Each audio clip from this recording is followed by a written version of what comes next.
Hi dears, എല്ലാവർക്കും സുഖാണോ?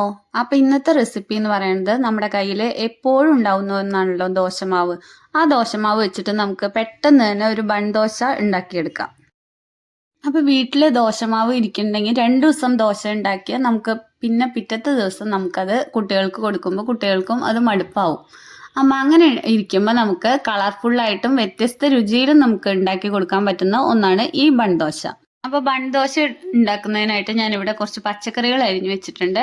കുറച്ച് ബീട്രൂട്ട് അരിഞ്ഞിട്ടുണ്ട്, പിന്നെ ക്യാരറ്റ് അരിഞ്ഞിട്ടുണ്ട്, പിന്നെ ഒരു സവോള അരിഞ്ഞിട്ടുണ്ട്, ഒരു ക്യാപ്സിക്കം.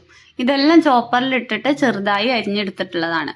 അപ്പം നമ്മൾ എടുത്തിരിക്കുന്നത് സാദാ ദോശമാവാണ്. അതിലോട്ട് ഞാൻ 2 സ്പൂൺ റവയും കൂടെ ചേർത്ത് കൊടുത്തിട്ടുണ്ട്. എന്നിട്ട് നന്നായിട്ട് ഇളക്കി കൊടുക്കണം. അതിനുശേഷം നമ്മൾ പച്ചക്കറികൾ എല്ലാം ആ മാവിലോട്ട് ചേർത്ത് കൊടുക്കുന്നുണ്ട്. റവ ചേർത്ത് കൊടുക്കുന്ന ക്ലിപ്പ് ഇതിൽ കാണാനില്ല കേട്ടോ, അതുകൊണ്ടാണ് ഞാൻ ഇതിൽ ആഡ് ചെയ്യാതിരുന്നത്. ഇപ്പം നമ്മൾ പച്ചക്കറികളൊക്കെ ചേർത്ത് കൊടുക്കുമ്പോൾ നിങ്ങൾക്ക് പച്ചമുളക് വേണമെങ്കിലും ചേർത്ത് കൊടുക്കാവുന്നതാണ്. ഞാനിവിടെ പച്ചമുളക് കടിക്കുന്നത് ഇവിടെ മക്കൾക്ക് ഇഷ്ടമല്ലാത്തതുകൊണ്ട് പച്ചമുളക് ഒഴിവാക്കിയെന്നുള്ളൂ കേട്ടോ. അപ്പോൾ പച്ചക്കറികളെല്ലാം ഇട്ട് കൊടുത്തതിന് ശേഷം നമ്മൾ ദോശമാവിൽ ഓൾറെഡി ഉപ്പിട്ട് വെച്ചതാണ്. ഇനി പച്ചക്കറികളൊക്കെ ചേർത്ത് കൊടുത്തിട്ട് ഉപ്പുണ്ടോ എന്ന് നോക്കിയതിന് ശേഷം ആവശ്യത്തിനുള്ള ഉപ്പ് ചേർക്കാൻ മറക്കരുത് കേട്ടോ. അപ്പോൾ വീഡിയോ ആരെങ്കിലും സബ്സ്ക്രൈബ് ചെയ്യാതെ കാണുന്നവരാണെങ്കിൽ ഒന്ന് സബ്സ്ക്രൈബ് ചെയ്ത് സപ്പോർട്ട് ചെയ്തേക്കണേ. തൊട്ടടുത്തുള്ള ബെല്ലൈക്കണും കൂടി ഒന്ന് അമർത്താൻ മറക്കരുത് കേട്ടോ. പിന്നെ ലൈക്കും ഷെയറും കമൻറ്റും ഒന്നും ആരും ചെയ്യാൻ മറന്നു പോകരുതേ.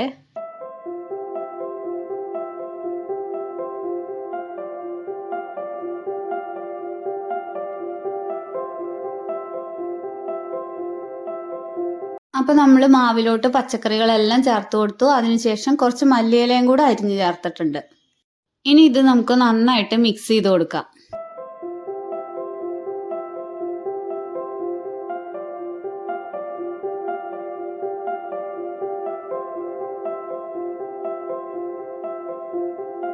അപ്പോൾ പച്ചക്കറികളെല്ലാം മിക്സ് ചെയ്തതിന് ശേഷം നമുക്ക് ഇതൊരു 5 മുതൽ 10 മിനിറ്റ് വരെ ഒന്ന് റെസ്റ്റ് ചെയ്യാൻ വെക്കണം.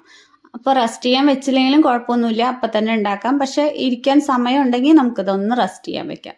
എന്നിട്ട് അടുപ്പത്ത് ഒരു അപ്പച്ചട്ടി വെച്ച് കൊടുത്തിട്ടുണ്ട്. അതിലോട്ട് മാവ് ഇതുപോലെ കോരി ഒഴിച്ചു കൊടുത്തിട്ടുണ്ട്.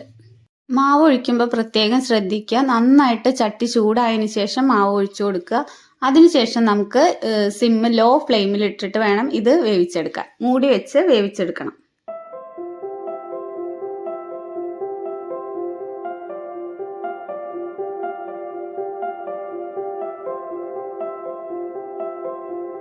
അപ്പോൾ ഒരു ഭാഗം ഇവിടെ നന്നായിട്ട് മുരിഞ്ഞു വന്നിട്ടുണ്ട്. ഇനി നമുക്കിതൊന്ന് തിരിച്ചിട്ട് കൊടുക്കാം. എന്നിട്ട് ഒന്നും കൂടെ മൂടി വെച്ച് നന്നായിട്ട് വേവിച്ചെടുക്കാം.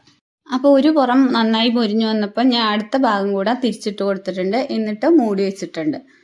നിങ്ങൾക്ക് വെളിച്ചെണ്ണയുടെ ടേസ്റ്റ് ഇഷ്ടമാണെന്നുണ്ടെങ്കിൽ മാവ് കോരി ഒഴിക്കുമ്പോൾ തന്നെ കുറച്ച് വെളിച്ചെണ്ണ ഒഴിച്ചു കൊടുത്തതിന് ശേഷം മാവ് ഒഴിച്ചു കൊടുക്കാം കേട്ടോ. അപ്പം നമ്മുടെ ബൺ ദോശയുടെ 2 സൈഡും നന്നായിട്ട് മുരിഞ്ഞു വന്നിട്ടുണ്ട്. ഇനി നമുക്കിത് പ്ലേറ്റിലോട്ട് മാറ്റി കൊടുക്കാം. ഇനി ബാക്കിയുള്ള മാവും കൂടെ നമുക്ക് ഇതുപോലെ ഉണ്ടാക്കിയെടുക്കാം. കുട്ടികളുടെയും ജോലിക്ക് പോകുന്നവരുടെയൊക്കെ ലഞ്ച് ബോക്സ് കളർഫുൾ ആക്കാൻ ഈ ഒരു ബൺ ദോശ മാത്രം മതിയാവും. അപ്പോൾ ഇതിൻ്റെ കൂടെ കഴിക്കാനായിട്ട് മുളക് ചമ്മന്തിയോ പിന്നെ സാദാ ചമ്മന്തിയോ ഒക്കെ മതിയാവും. അല്ല, ചമ്മന്തി ഇല്ലെങ്കിലും കുഴപ്പമില്ല, വെറുതെ കഴിക്കാവുന്നതുമാണ് കേട്ടോ. കിടിലൻ ടേസ്റ്റാണ്. അപ്പോൾ വളരെ എളുപ്പത്തിൽ ഉണ്ടാക്കാൻ പറ്റിയ ബൺ ദോശ റെസിപ്പി എല്ലാവർക്കും ഇഷ്ടപ്പെട്ടു എന്ന് വിശ്വസിക്കുന്നു. വീഡിയോ ഇഷ്ടപ്പെട്ടാൽ ലൈക്കും ഷെയറും സബ്സ്ക്രൈബും ചെയ്ത് ഒന്ന് സപ്പോർട്ട് ചെയ്തേക്കണേ. വീണ്ടും നമുക്ക് വളരെ ചെറിയൊരു റെസിപ്പിയുമായി അടുത്ത ദിവസം കാണാം. താങ്ക്